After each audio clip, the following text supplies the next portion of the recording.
제자입니다 라는 제목으로 우리 말씀 함께 나누겠습니다. 미국의 카일 아이들먼이라는 목사님이 쓴 책이 있습니다.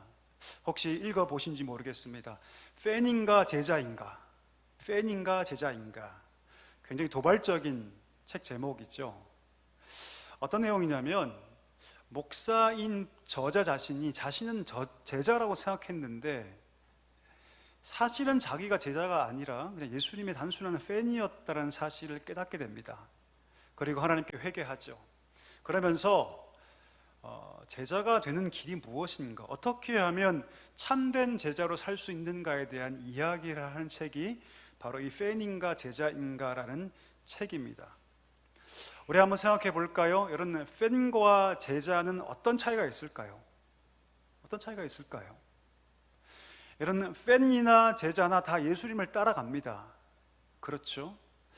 자, 그런데 근본적인 차이가 있죠. 어떤 차이입니까? 제자는 여러분 주님을 위해서 희생할 각오가 되어 있지만 팬은 그렇지 않습니다. 팬들은 여러분 희생하려 하지 않습니다. 왜냐하면 팬은 기본적으로 자기중심적이기 때문이죠. 내가 좋고 내가 기쁘고 내가 만족이 되니까 따라가는 거죠. 제자는 여러분 십자가의 길 앞에서 그 길이 고통스럽다 할지라도 주님을 따라가기 위해서 과감하게 그 길을 따라갑니다. 하지만 팬은 어떻습니까? 상처를 받거나 위험한 상황에 놓이면 여지없이 그 길에서 떠나버리죠. 나에게 유리한 조건이 아니면 팬들은 여러분 그냥 돌아서 버립니다. 제자는 여러분 손해본다 하더라도 주님이 오라는 그 길을 그냥 갑니다. 하지만 여러분 팬은 그렇지 않죠. 내 이익과 맞지 않으면 그냥 여지없이 돌아서 버립니다. 대표적 인물이 누굽니까? 가룟 유다 아닙니까? 그렇죠? 막 많은 사람들이 예수님께 열광할 때 예수님을 따라가면 되게 좋은 일이 있겠구나, 내가 크게 성공할 수 있겠구나, 심지어 부자가 되겠구나. 근데 그게 아니죠.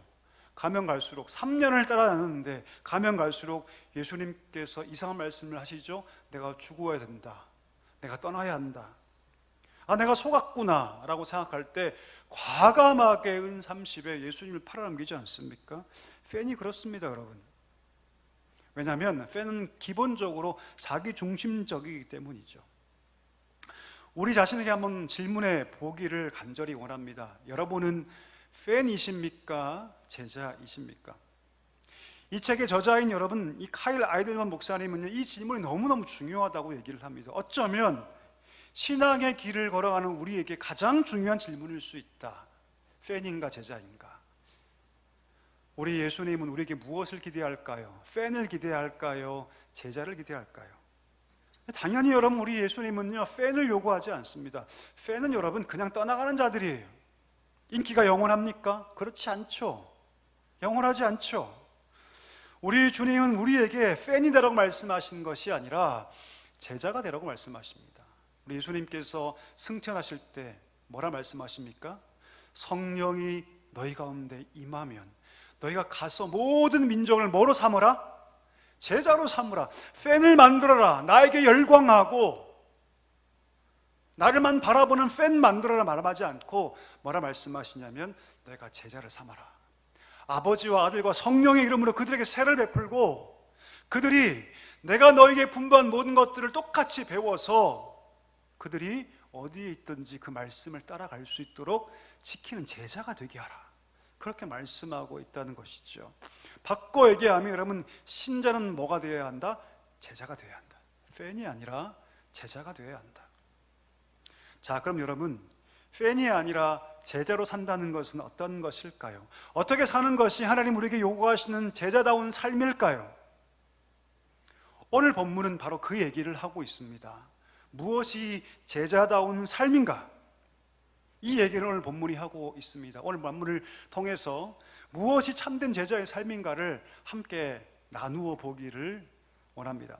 오늘 본문 1절 볼까요? 오늘 본문 1절에 보니까 이렇게 시작하죠. 그때에 제자가 더 많아졌는데, 7절에 보니까 또 이렇게 말씀이 끝나죠. 하나님의 말씀이 점점 왕성하여 예루살렘의 제자의 수가 훨씬 더 많아졌다라고 얘기합니다. 1절도 제자 얘기를 하고 마지막 7절도 여러분 제자 얘기를 합니다. 지금 여러분 교회는요 엄청난 부흥을 경험하고 있어요. 날마다 제자들이 많아지고 있습니다. 여러분 보통 이런 상황이 되면 교회에 문제가 있으면 될까 안 될까요?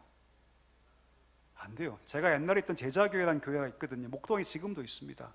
제가 사역할 때 교회가 몇 명이었냐면 출석 통로가 10,000명이 넘었어요. 별로 안 놀라시는군요, 여러분. 10,000명이면 여러분 대단한 숫자입니다. 작년만 10,000명이에요. 제가 청년 사역했는데 그때 여러분 청년들이 몇 명 나왔냐면 청년만 1,500명이 나왔어요. 1,500명이 나왔어요. 청년만. 제가 거기 한 횟수로 7년 사역했거든요. 10,000명 교회, 청년만 1,500명. 엄청난 교회였어요. 근데 문제가 탁 터지고 교회가 분쟁에 빠져서 반토막 나고 반토막 나고 반토막 나는 시간이 정확하게 1년도 안 걸리더라고요. 교회가 부흥하기 위해서는 여러분 문제가 없어야 합니다. 내분이 있고 갈등이 생기면 교회가 부흥할 수 없죠. 오늘 1절과 마지막 7절에 엄청난 부흥의 스토리가 있는데, 그렇다면 이 교회 안에 사실 문제가 있으면 안 됩니다. 그런데 본문을 쭉 읽어보니까 그 교회 안에 문제가 터지죠. 어떤 문제입니까? 내부적인 문제가 터지죠.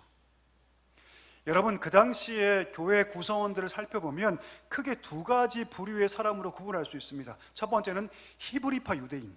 누굴까요? 히브리파 유대인. 이들은 여러분 그들이 태어났던 이 팔레스타인 지방을 떠나지 않았던 사람들입니다. 아무리 외세가 침략하고 아무리 적국이 쳐들어와도 결코 자기 땅을 버리지 않고 거기서 버티고 이기며 결국 그 자리에 남은 사람들, 누굽니까? 히브리파 유대인들이에요. 대단합니까? 대단하지 않습니까? 대단하죠, 여러분. 대단한 거예요. 이들은 여러분 그 당시 헬라 사회가 아닙니까? 헬라 시대가 아닙니까? 헬라 문화로 지금 유대의 신앙들이 지금 공격받고 있고 위협받고 있는데, 이들은 유대의 전통을 지켰던 사람이고 지금도 지키고 있는 자부심을 가지고 있는 사람들이에요. 그에 반해서 헬라파 유대인들은요 자기의 본국을 떠난 사람들입니다. 수많은 박해와 수많은 외세의 침략이 두려워서 자기의 땅 이스라엘을 떠나서 헬라가 지배하고 있는 타국에서 살던 사람들이죠. 그들은 심지어 언어도 자기 모국어가 아니라 그 당시에 공용어였던 헬라말을 씁니다. 헬라 풍습에 익숙해져 있죠. 자, 여러분들이 히브리파 사람들이라면 헬라파 유대인, 같은 유대인이긴 하지만 헬라파 유대인들을 어떤 눈으로 보시겠어요? 1번, 아주 사랑스럽게 쳐본다. 2번, 좀 무시한다.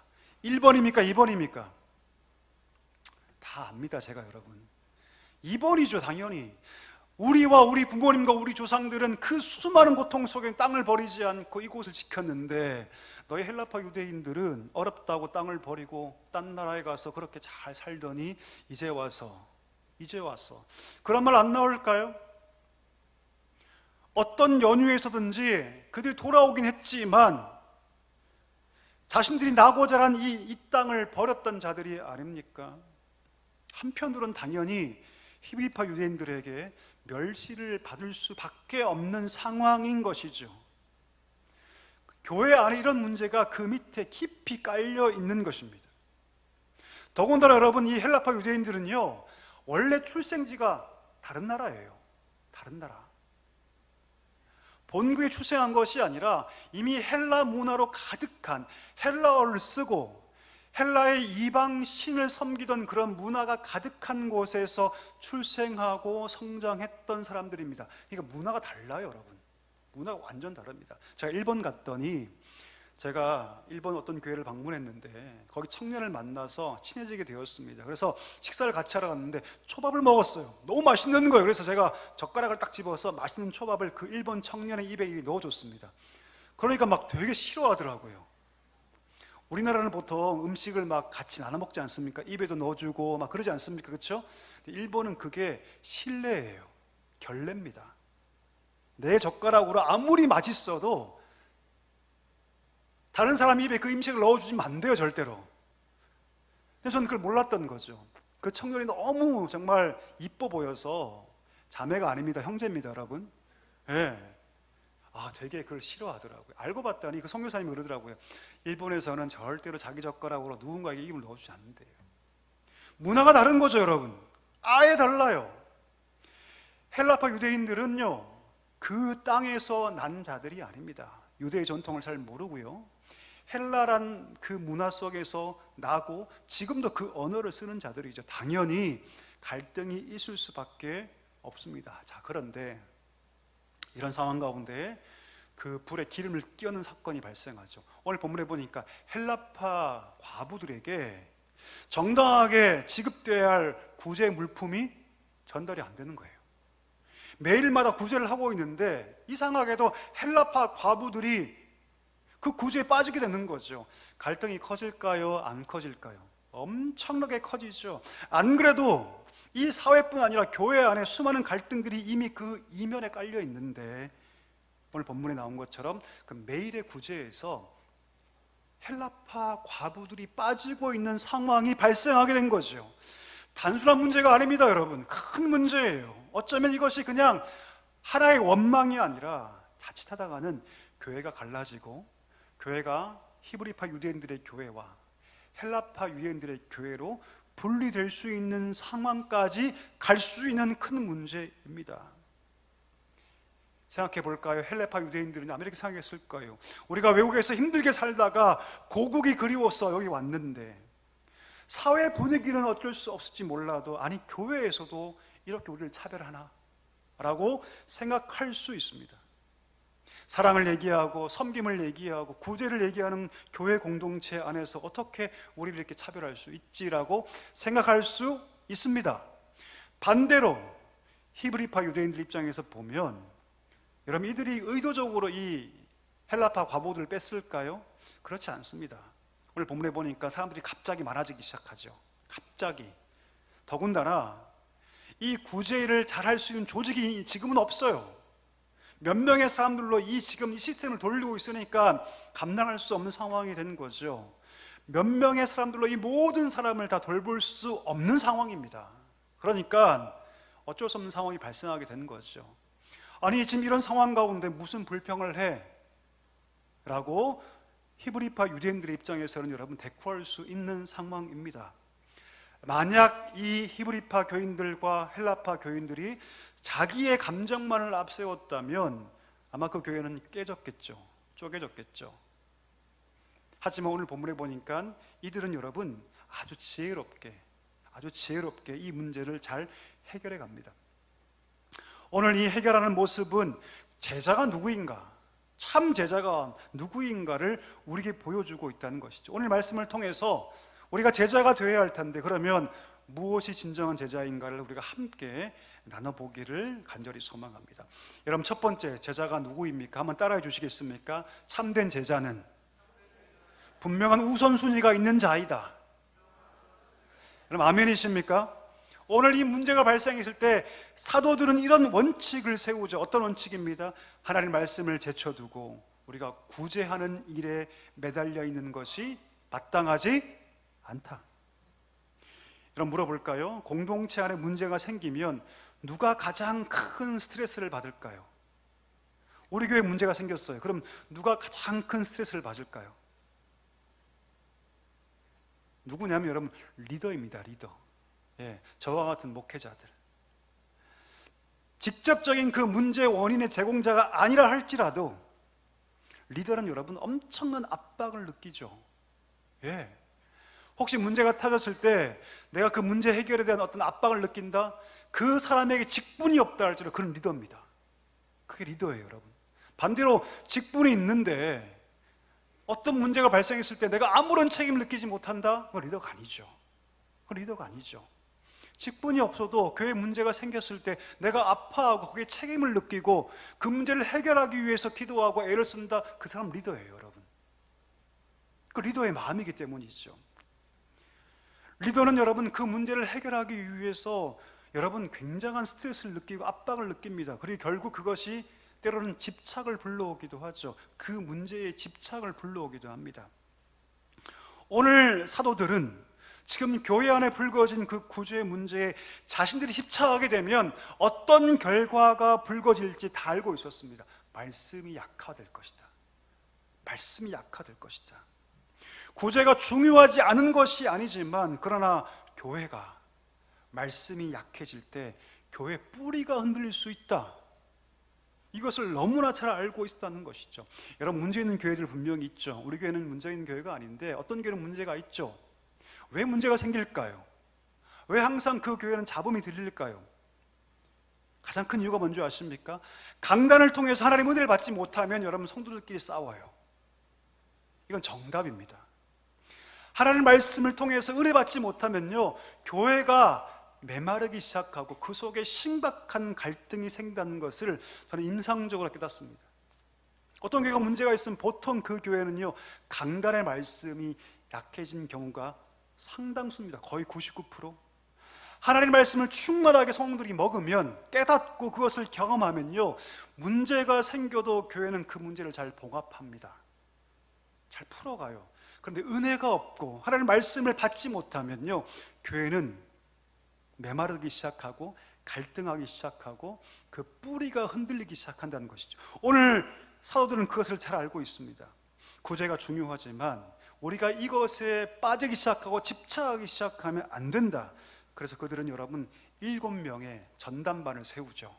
그리고 그 일을 맡겨둡니다. 제자가 누구일까요, 여러분? 제자가 누구이냐면 어떤 상황 앞에서라도 하나님의 말씀이라는 우선순위를 붙잡을 수 있는 자, 어떤 인생의 문제가 우리 가운데 찾아온다 할지라도 그 문제 앞에 집착하는 것이 아니라 하나님의 말씀을 먼저 붙잡을 수 있는 자가 제자인 줄 믿습니다. 여러분, 물어볼까요? 인생의 문제가 항상 있을까요, 없을까요? 지금 여러분 인생에 문제가 있습니까, 없습니까? 저한테는 있을까요, 없을까요? 예, 겁나게 많습니다. 그럼 이 문제가 지나간다고 해서 문제가 없어질까요? 아니요. 이 문제 지나가면 또 문제 찾아옵니다. 항상 우리는 문제 앞에 있죠. 우리가 그 문제에 얽매이는 순간 여러분 본질로부터 멀어집니다. 우리가 문제 앞에 직면할 때 가장 중요한 우선순위, 하나님 말씀이라는 우선순위를 붙잡아야 할 줄 믿습니다. 여러분, 우리가 그 말씀 붙잡을 때 내 생각과 방법대로 하지 않고 그 문제를 하나님의 시각으로 볼 수 있어요. 그리고 하나님께서 그 문제를 이길 수 있는 힘을 말씀을 통해 우리 가운데 허락해 주십니다. 그러니 여러분, 우리가 그 어떤 것보다 하나님의 말씀이라는 기둥을 가장 먼저 세워야 할 줄 믿습니다. 그럴 때 비로소 하나님이 기뻐하는 삶의 방향대로 나아갈 수 있게 되는 줄 믿습니다. 축복합니다. 여러분, 말씀에 가장 최고의 우선순위를 두고 모든 문제를 해결할 수 있는 우리 모두가 될 수 있기를 주의 이름으로 간절히 축복합니다. 자, 두 번째, 누가 제자입니까? 우리 한번 따라 하실까요? 가장 약한 자를 볼 수 있는 자이다.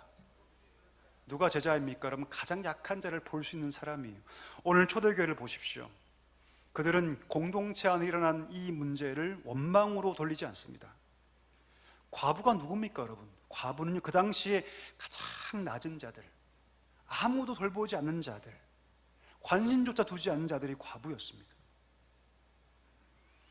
원래 천대받던 사람들이니 내가 굳이 이들의 문제에 관여하고 싶지 않다라고 생각할 수도 있어요.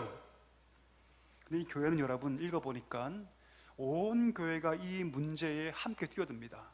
함께 아파하고 함께 기도하고 함께 논의하죠. 이 과부들의 문제를 나의 문제로 인식하죠. 그리고 온 교회가 함께 그 문제를 가지고 함께 해결을 찾아 답을 찾아갑니다. 여러분, 성경에서요, 다른 사람의 고통을 내 문제로 인식하는 것, 다른 사람의 문제를 내 문제로 인식하는 것을 신학적 용어, 유식한 말로 긍휼이라고 합니다. 뭐라고 여러분? 긍휼. 근데 그 긍휼이 누구의 성품이냐면 하나님의 성품이에요. 인간의 성품이 아닙니다. 우리 인간은 근본적으로 이기적이거든요. 제자가 누구입니까, 여러분?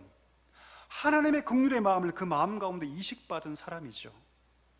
예수님 만나기 전에는 오로지 내가 전부였고, 내 감정이 전부였고, 내 이익이 전부였고, 내가 바라고 추구하는 것이 전부였는데, 예수를 믿으면 어떤 마음이 그 마음 가운데 이식이 되냐면 긍휼의 마음이 이식이 됩니다. 이게 성도고 이게 제자죠. 제가 아는 어떤 권사님은요, 일부러 지갑에 현금을 들고 다니세요. 여러분, 지갑에 현금 있으십니까? 요즘 거의 없죠, 그렇죠? 현금 갖고 다니면 분실 위험도 있고 되게 불편하잖아요. 요즘은 카드 한 장 다 끝내죠, 그렇죠? 지하철을 타도 버스를 타도 카드로 해결하고 모든 물건 구매를 다 카드로 끝내죠. 근데 그분은요, 그 권사님은 일부러 현금을 갖고 다니세요. 이유가 뭘까요? 제가 물어봤어요. 알고 보니까 혹시 내가 지하철에서, 혹시 내가 길거리에서 누군가 나에게 구걸하면 내가 주기 위해서라고 얘기하더라고요. 어떤 그리스도인 청년은 여러분, 지하철 앞에서 전단지를 할머니가 돌릴 때 2장이고 3장이고 4장이고 다 받는답니다. 여러분 받으십니까 혹시? 받으세요? 받는 분들만 고개를 한번 끄덕주시기 바랍니다. 나는 받는다. 요즘 거의 안 받죠? 거의 안 받죠. 근데 그 청년은요, 자기가 다 받는데요. 여러분, 전단지 받으면 불편해지죠. 왜요? 그거 함부로 버리면 안 되니까 그 받은 전단지를 내가 필요하지 않으면 올바른 곳에 버려야 할 책임이 또 주어지는 거 아닙니까? 귀찮죠.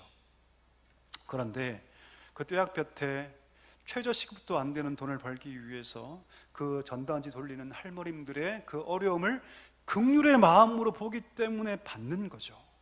이게 긍휼입니다. 다른 사람의 아픔과 고통을 나의 아픔으로 받고 인식하는 것을 긍휼이라고 합니다. 우리 에베소서 2장 4절과 5절 한번 읽어볼까요? 같이 읽습니다. 시작. 긍휼이 풍성하신 하나님이 우리를 사랑하신 그 큰 사랑을 인하여 허물로 죽은 우리를 그리스도와 함께 살리셨고 너희는 은혜로 구원을 받은 것이라. 우리가 죽어 있어요, 여러분. 우리가 죽어 있고 사망 아래에 있었는데 그 사망에 있는 우리를 그냥 두고 볼 수 없어서 그 긍휼이 풍성하신 하나님이 그 긍휼하심을 따라 우리를 구원해 주셨다. 은혜로 우리가 구원을 받았다라고 얘기합니다. 우리가 긍휼을 입은 자라면 우리가 어떻게 살아가야 합니까? 긍휼을 베풀며 살아가야 할 줄 믿습니다. 골로새서 3장 12절 말씀 한번 읽어보겠습니다. 시작. 그러므로 너희는 하나님이 택하사 거룩하고 사랑받는 자처럼 긍휼과 자비와 겸손과 온유와 오래 참음을 옷 입고. 우리가 매일 옷 입고 살죠. 어떤 날은 깨벗고 살고 어떤 날은 옷 벗고 살고 아니지 않습니까? 그렇죠? 매일 입죠. 그와 똑같이 긍휼을 1번입니다. 긍휼을 우리가 옷 입고 살아가야 한다. 우리가 긍휼하심을 입은 자라면, 하나님께로부터 긍휼 때문에 구원받은 자라면 고통당하는 자가 보이거든, 힘든 자가 보이거든, 그걸 내가 할 수 있는 정도의 수준이거든, 어려워하지 말고 그 긍휼을 베풀어야 한다라고 하나님께서 말씀하고 있습니다. 우리가 작은 소자에게 냉수 한 그릇 떠준 것도 결코 상을 잊지 않을 것이다. 할렐루야. 아멘이십니까? 여러분, 아침에 제가 늘 물 먹거든요. 요 앞에 앉아가지고 주일날 저 물 떠는 분이 계셔요. 여러분, 저 물 누가 안 떠놓으면 제가 물 못 먹습니다. 그러면 저 물 떠는 분에게 상이 있을까 없을까요? 여러분, 있어요. 하나님 약속하셨잖아요. 지극히 작은 소자 어린아이 한 명에게 물 한 그릇 떠준 것도 내가 결코 잊지 않는다. 무슨 말일까요? 그럼 하나님 기뻐하신다는 뜻입니다. 긍휼은 하나님을 기쁘시게 합니다. 여러분, 축복합니다. 참된 제자는요, 긍휼이 가득한 사람입니다. 우리가 긍휼 때문에 구원받았다면 내가 할 수 있는 그 긍휼함을 작은 선행으로 베풀 수 있는 우리 모두가 될 수 있기를 주의 이름으로 간절히 축원합니다. 마지막 3번째입니다. 여러분, 누가 참된 제자입니까? 한번 따라 하실까요? 신앙과 열정에 적합한 지혜를 가진 사람이다. 오늘 본문 볼까요? 결국 결론이 뭡니까? 7명의 사람을 세우지 않습니까? 성령과 지혜가 충만해서 칭찬받았던 사람들 7명을 세웁니다. 그리고 구제의 일을 전담하게 하죠. 이렇게 함으로써 사도들은 더 깊이 있는 기도와 말씀 사역이 가능해지고 구제의 일들이 전문화되고 더욱더 누락되는 일들이 없도록 더 분명하고 더 철저하게 구제의 일들이 이루어지게 되는 것이죠. 이거 자체가 지혜죠. 여러분, 또 놀라운 지혜가 있습니다. 어떤 지혜입니까? 여러분, 7명의 이름이 오늘 본문에 다 등장하죠. 그렇죠? 우리가 알고 있는 스데반부터 시작해서 이 7명이 여러분 히브리파 유대인일까요? 헬라파 유대인일까요? 이 7명이 히브리파 유대인일까요? 헬라파 유대인일까요? 아니면 섞여 있을까요? 7명이 전부 헬라파 사람들이에요. 일부러 교회는 여러분 헬라파 사람들로 7명을 구성합니다. 왜 그렇게 했을까요? 지금 문제가 뭡니까? 헬라파 과부들에게 정당한 구제가 시행되지 않는 거죠. 누구보다 억울하고 누구보다 어려움에 처한 자들이 지금 헬라파 과부들이죠. 당연히 이 헬라파 과부들의 속사정을 가장 잘 알 수 있는 사람이 누굽니까? 헬라파 사람들이에요. 일부러 헬라파 과부의 사정과 상황을 깊이 알 수 있는 최적의 인물로 헬라파 사람 7명을 뽑습니다. 그리고 이 구제의 일들을 감당하게 하죠. 그럼 대단한 지혜 아닙니까? 이게 지혜죠. 지혜롭게 조직을 구성하고 사람을 뽑았던 것입니다. 여러분, 제자가 누구입니까? 지혜를 가진 사람이에요. 제가 20년 넘게 목회 생활하면서 많은 분들을 만났는데 그분들 가운데는요, 순수하고 열정적인 신앙을 가진 사람들이 있습니다. 근데 어떤 분은요, 분명히 순수하고 열정적이고 신앙이 참 좋은데 지혜를 가지 못한 분들도 계십니다. 지혜가 없는 분들이 계세요. 지혜가 뭡니까, 여러분? 지혜는 마치 이 진주를 꿰는 것과 똑같은 거예요. 진주가 아무리 많으면 무엇하겠습니까? 그 꿰지 못하면 가치가 인정받지 못하는데, 지혜는 여러분 우리의 열정, 우리의 신앙을 꿰는 것이죠. 아무리 순수한 마음이 있고 아무리 열정이 넘치고 아무리 신앙이 좋아도 그 열정과 순수한 마음과 신앙이 지혜라는 그릇에 담겨지지 못하면 때로는 오히려 더 교회를 힘들게 하고 더 분란을 만들고 힘들게 할 때가 있다는 것이죠. 오늘 7명의 집사를 뽑을 때 2가지 기준을 세우죠. 첫 번째, 성령입니다. 성령이 뭡니까, 여러분? 우리 믿음을 가능하게 하는 것이죠. 우리 믿음을 작동하게 하는 것이죠. 근데 그것만 가지고 뽑지 않습니다. 성령과 더불어서 무엇이 겸비된 사람? 지혜가 겸비된 사람. 그 지혜를 통해서 그 믿음과 열정이 교회 안에서 나타낼 수 있는 사람. 여러분, 신앙이 좋다고, 착하다고, 열정이 있다고 여러분 무조건 교회가 성장하고 평강을 누리며 교회가 부흥할까요? 아니, 그렇지 않습니다. 반드시 그 순수한 마음과 열정과 신앙에 지혜라는 그릇이 필요합니다.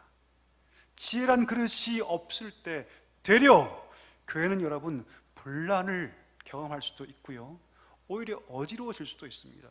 아니, 나는 이렇게 뜨거운 신앙을 가지고 있는데 왜 교회는 힘들어졌을까? 여러분, 거기에 뭐가 없기 때문이다? 지혜가 없기 때문입니다. 하나님 놀랍게도 우리에게 이 지혜를 주시겠다고 약속하고 계세요. 읽어볼까요? 야고보서 1장 5절 말씀 우리 같이 읽겠습니다. 시작.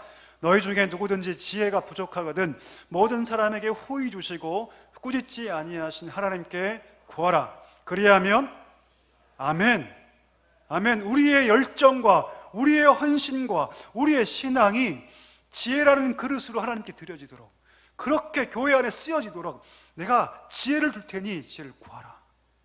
지혜를 구하라.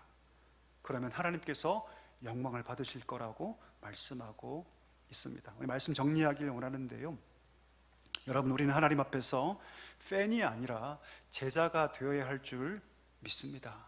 제자가 누구입니까? 첫 번째, 말씀이라는 우선순위를 세우는 자인 줄 믿습니다. 어떤 상황 앞에서라도 하나님의 말씀을 1순위로 세우고 나아가는 사람이 제자인 줄 믿습니다. 두 번째, 누가 제자입니까? 긍휼의 마음을 가진 자. 하나님의 긍휼을 따라서 우리가 하나님 백성 되었고 구원받았다면, 내가 할 수 있는 것이라면 고통당하고 힘들어하는 자에게 긍휼을 베풀 수 있는 자가 제자인 줄 믿습니다. 세 번째, 누가 제자입니까? 지혜를 가진 사람입니다. 열정만 가지고, 순수한 동기만 가지고, 뜨거운 믿음만 가지고서는 안 됩니다. 그것이 지혜라는 그릇 안에 담겨 표출될 때 교회는 비로소 안정되고 하나님의 영광을 받으시고, 교회는, 가정은, 우리 각자의 삶은 거룩한 부흥을 경험하게 될 줄 믿습니다. 오늘 7절 이렇게 끝나죠. 하나님의 말씀이 점점 왕성하여졌다. 예루살렘에 있는 제자의 수가 심히 많아졌다. 심지어 그렇게 박해했던 허다한 제사장의 무리도 이 도에 복종하게 되었다라고 말하고 있습니다. 이것이 부흥입니다, 여러분. 이것이 부흥. 오늘 여러분 삶 가운데 이런 부흥의 역사가 충만하게 임하게 되기를 주님의 이름으로 간절히 축원합니다. 우리 다 일어나실까요? 함께 찬양합시다. 내가 주인 삼은 모든 것 내려놓고 내 영혼의 반석 그 사랑 위에 서겠습니다. 우리 믿음의 고백을 가지고 함께 찬양합니다. 내가 주인 삼은 모든 것, 내가 주인 삼은 모든 것 내려놓고 내 주 되신 주 앞에 나가 내가 사랑했던 모든 것 내려놓고 주님만 사랑해. 다시 한번 찬양할까요?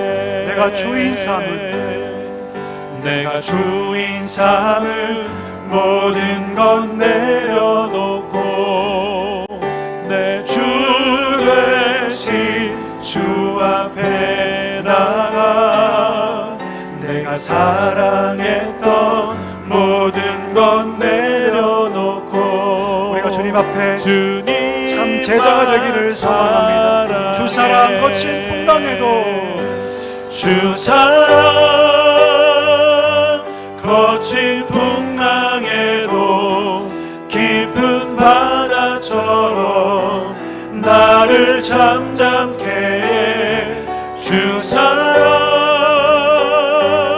내 영혼의 반석 그 사랑 위에 주 사랑 거친 풍랑에도 주 사랑